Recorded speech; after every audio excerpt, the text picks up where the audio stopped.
Hi hello అండి, నేను మీ Anand. Welcome to Ogo hygiene solutions. ఈ రోజు నేను మీకు ఒక ఓల్డ్ ట్రీట్మెంట్ గురించి మీకు ఎక్స్ప్లెయిన్ చేయబోతున్నాను. అదే chalk pieces, chemical chalk pieces treatment.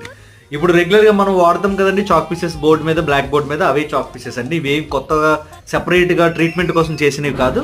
ఆ చాక్ పీసెస్నే మనం తీసుకొచ్చేసి వాటిని కెమికల్లో నానబెడతామండి.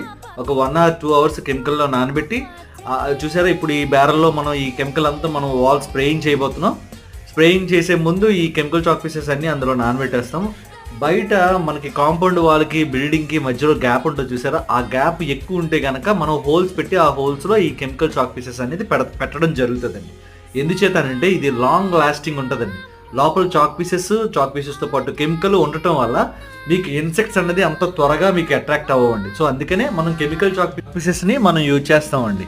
ఈ సైట్ వచ్చేసి విజయనగరంలో ఒక ఆశ్రమం అండి. ఇది ఈ బిల్డింగ్కి మనం డ్రిల్ ట్రీట్మెంట్ చేసామండి. Thank you.